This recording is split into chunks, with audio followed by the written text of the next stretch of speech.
From MTN Sports, this is Bobcat Insider, sponsored by First Interstate Bank. It is 66 degrees and sunny. We can see a bit of some fall colors starting to peek through at the higher elevations of the Wasatch Mountains.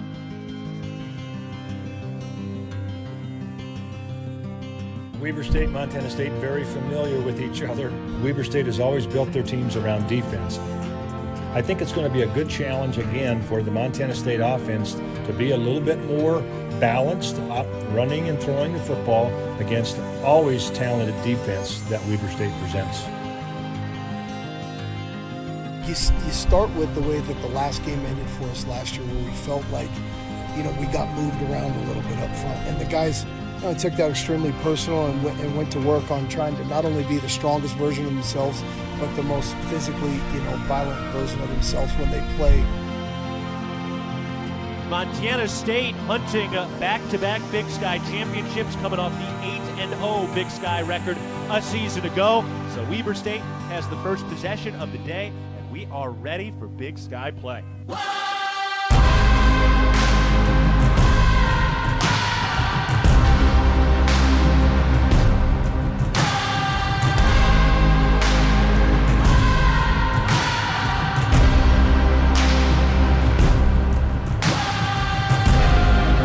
Under pressure, and Brody Grebe put him into the turf.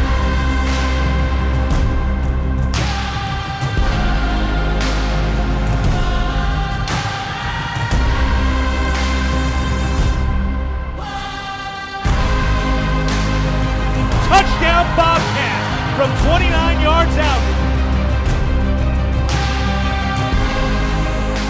An explosive burst by Julius Davis, who's having a monster first half.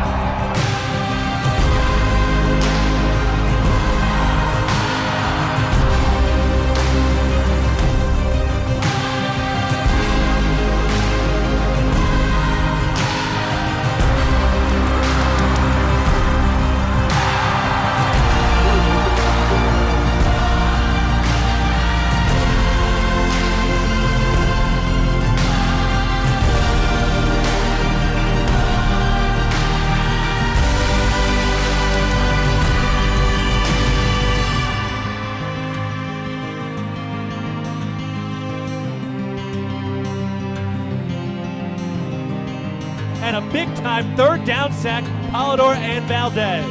Gets near the first down marker, and he's tackled shy of the first down mark. Play action, Chambers steps up on the left hash mark, takes a shot, that is caught. Touchdown Bobcats, Drayton Pickering. Weiser looking to throw, steps up in the pocket, he is sacked. Ben Seymour dropped him on fourth down. The Bobcats, a loud statement today. They dominate Weber State. They win it 40-0. They have not won more at any other place in the country. They are building out Bozeman South in Ogden with a 40-0 win. Well, and with that, we are into week 5. Coach, how we doing? How we feeling? Good, yeah. To start off Big Sky play with a big win on the road against a good opponent was the way we wanted. Felt the guys really prepared well, and then that preparation played out like we wanted to on Saturday. Yeah, 40-0, the win at Weber State. First time you guys had shut out Weber State specifically since the 1984 season, and before that, it actually come in the 1976 season. But you got to kind of feel like now, you got some things on a roll, just a little bit of the focus of the guys, the work of the guys, the camaraderie. Does it feel like things are kind of just moving in the right direction week to week right now? Yeah, I think we've stacked up a bunch of weeks now where the mode is very similar, like going back, resetting on a Monday for the next opponent, learning from the game before, and then putting the work in. There's no real secret to it. If you're willing to put the work in and prepare, those Saturdays generally work out for you. You play faster. And that's because you see things that you saw through the course of the week, and when we can go 100 miles an hour and be committed to playing physical. That's the brand of football that we're after. And I feel like we're stacking up a bunch of weeks like that right now. Yeah, the physicality stood out in this game. It felt like this game had a lot of passion, a lot of emotion, a little chippiness, a little talking on both sides, and I don't think anything kind of highlights that more than the Julius Davis little blown kiss as he was running down the left sideline too. What did you see in that on that aspect? Well, I didn't see it as it happened, but I will say this: I think Julius has proven in his short time to be an ultra-competitive guy, and that really shines on game day. And he's going 100 miles an hour when he's out there playing, and probably trying to motivate our guys as well.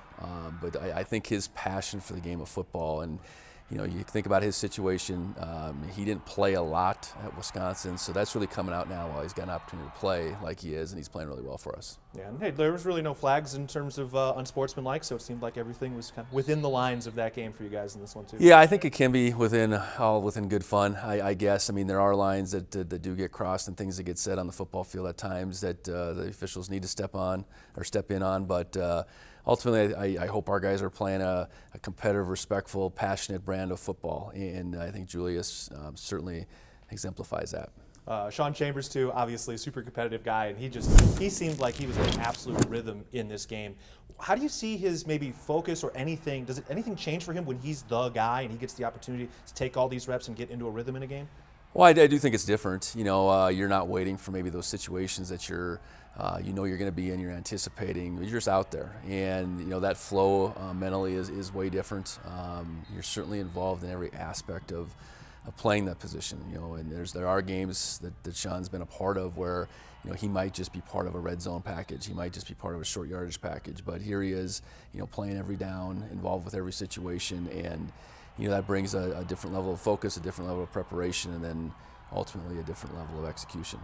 What can you do when Tommy comes back to keep Sean maybe in that rhythm? Like, does he play better when he's getting every single snap because he can get into a flow of a game? And seeing him perform like this, does that evolve the way you want to use Chambers and Malott when Malott comes back?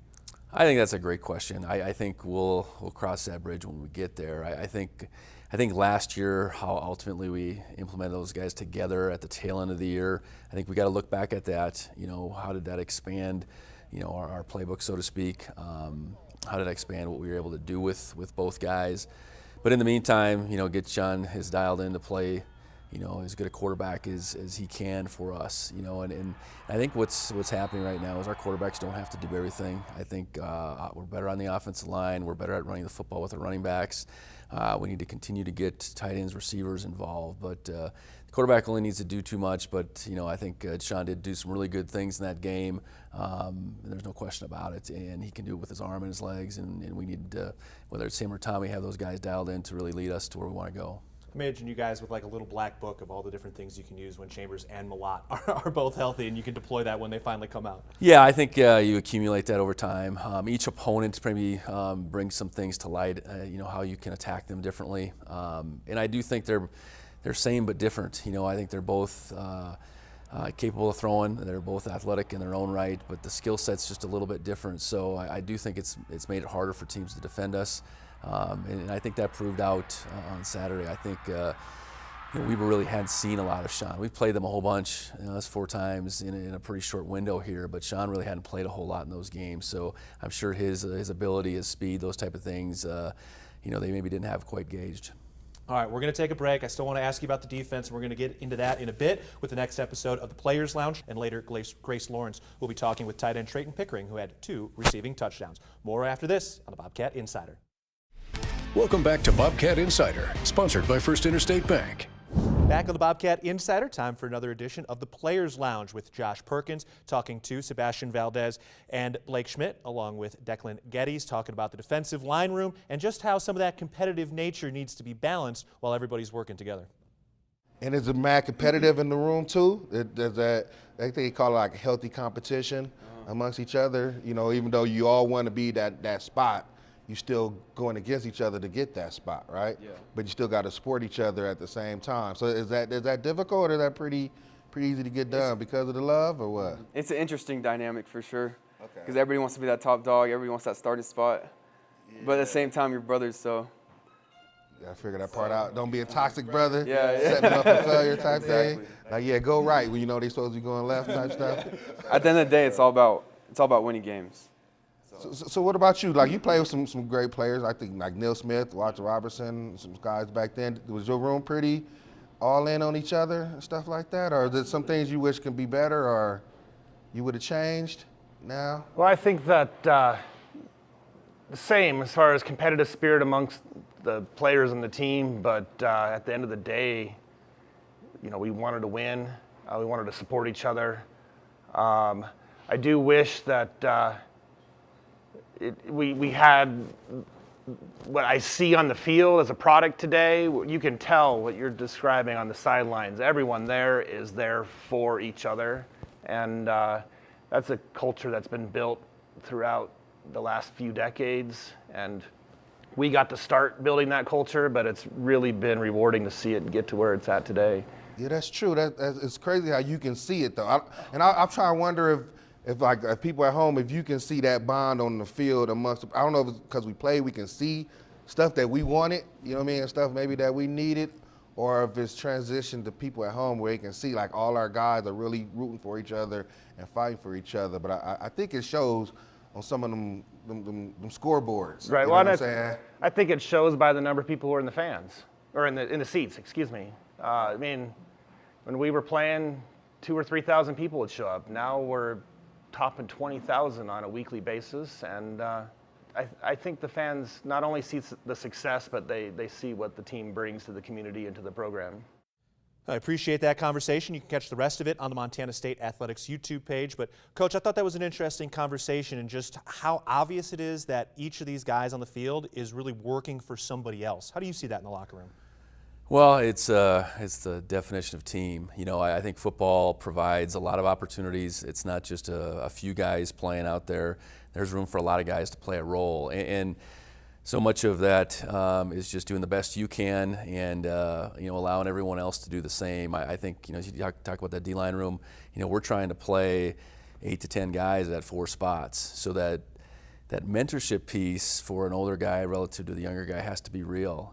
Those older guys really have to support those younger guys as they are learning the ropes, as they're climbing the ladder, and not worry about necessarily how that's going to play out on Saturdays. If you do your job, you're going to get opportunities, and hopefully we're getting to the point where we're playing 8 guys pretty equal reps, and when we're taking the first group out and putting the second group in, there isn't much of a drop off. And I think that culture, I think permeates through the team certainly, but it's really important that the guys understand, hey, when I'm out there, I do the very best I can. When the next guy goes in, he does the same thing, and I'm rooting him on every which way I can. And as the off season goes along, I'm doing everything I can to help everyone out on this team, because it's all about the end result for the team. I guess that's, so to listen to those guys talk in those terms, that's one as a coach, and I think that's this underlying culture we have right now. Yeah, it's pretty cool to see. Pretty cool how obvious it is to a lot of fans in the stands. All right, we're going to take a break. I want to talk to you a little bit more about this defense and Portland State coming up on Saturday, and later we'll hear from Grace Lawrence talking with Trayton Pickering.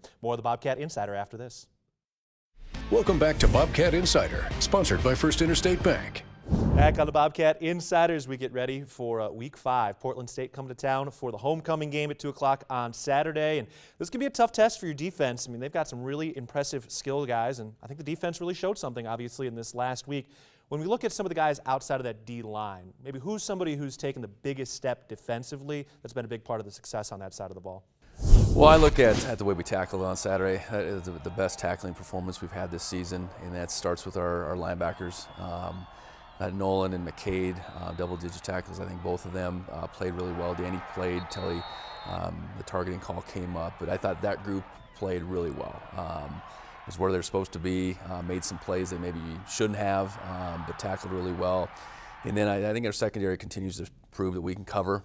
That corner position, John Johnson, Andrew Pauldrell, new guys in that mix to add to Miles and Simeon, Devin Davis, I think has really been our group that's continued to emerge. And then I look at our safety group, and I'm going to go through everybody, honestly. I think, Rylan Ort's playing a high level of football right now. Drew Polidor has brought a new set of skills to that free safety position. And then I look at Lavelle Price now being the main guy at that nickel spot. Lavelle's continued to play at a high rate. So really pleased with the defense, and we're going to have to continue that type of effort.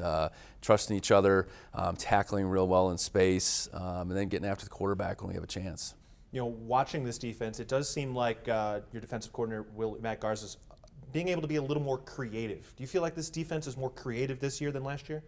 Well, I think our calls can extend. The more man coverage you can play, the more you can do. And I think we have guys that, more guys that can maybe blitz. You know, you add Drew to that list. I think our blitz package can look a little bit different. I just think we run really well, and the better you run, the better you can cover ground, the more you can do. And I think right now our guys are really playing a brand of defense where all that matters is what we give up. It doesn't matter who accumulates the individual stats, you know, and that's a mindset you have to have on defense. What we do is way more important than any one individual, and team defense is what we're all about, and I think we keep getting better in that regard. Yeah, seeing a big old goose egg at the end of the game certainly will employ that team defense. Finally, boy, there was a big group of Gold Rush t-shirts behind you guys. There was 3 sections of Montana State fans. How loud were they for you, especially late in that game when some of those Weber State fans started to file out? Yeah, you know, to say it felt like a home crowd, it wasn't the 20,000 plus that we get at a home game, but I think our crowd was every bit as loud as theirs, and maybe that had something to do with the way the game was going. But, you know, the support we had on the road, you know, I know made us feel like we were at home. And anytime we can get that support away from Bobcat Stadium, I know it charges up our guys, and it certainly is something that every team doesn't have, that kind of support. So we're very appreciative of it. No doubt. We'll get to see that full support coming up on Saturday for the 2 o'clock kickoff against Portland State. All right, we're taking another break, and when we get back, Grace Lawrence is sitting down with the Sunburst native, the tight end, Trayton Pickering, on the Bobcat Insider. Welcome back to Bobcat Insider, sponsored by First Interstate Bank. Snap under center, turns right, fakes the handoff. He's looking to throw. Chambers takes a shot to the end zone. That is caught. Touchdown Bobcats. From 29 yards out, Trayton Pickering makes the catch on the gray S of Wildcats on the near right side, near the pylon. An absolute dime from Sean Chambers. Pretty good design from Coach Vegan. He brought that play from Wyoming. They ran it at his time there when he was the OC. Specifically on the plays that I had scored on, the 2 tight ends had also been on Derek and Lonnie. They were on the end there collapsing it down, so they gave him all the time in the world, and most of the credit should go to those guys for sure. Derek found you, your partner in crime, after that second touchdown, so take me through that moment. Yeah, no, obviously I caught it and I turned around and I knew he'd been blocking, but I don't know how he made it down there, but he was the first guy down there. Yeah, you got a dynamic trio, I guess, between you, Derek, and Nolan, all as roommates. Yeah. So what's it like, you know, what is that trio like? We're always being competitive, whether it's a board games or, you know, football, watching film during fall camp. I mean,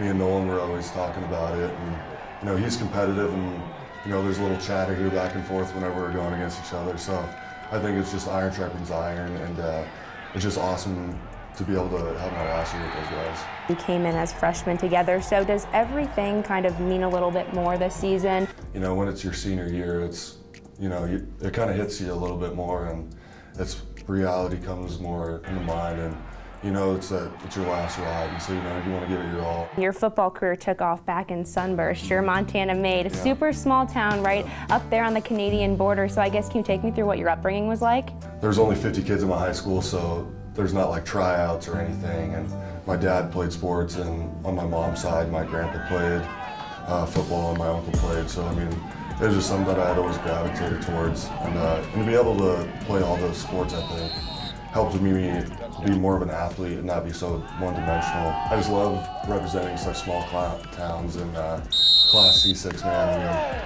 it's awesome to represent and just prove that you can kind of do whatever you want as long as you put your mind to it. Yeah, you crushed it on the 6-man gridiron. I was looking it up, but you still were the MVP of the Shrine Game, which is, you know, all the classes, AA, the single A, all of that. What did you learn from Sunburst that you still use today? My basketball coach, Nate Ashram, he was a huge supporter, and he was really a really good coach for me. And he always just told me, don't be scared to make plays. You're out there for a reason. Just be confident and know that you're able to do those things. And as long as you're confident and you never have a doubt in your mind, there's always a chance to make a play. So, what does Bozeman and the Bobcats mean to you now then? I mean, it means everything, because coming from a small town, they took a chance on me, gotten so many friendships and so many memories out of this last 5-6 years it was, and I'll just be forever thankful for it, and it's something I'll cherish forever.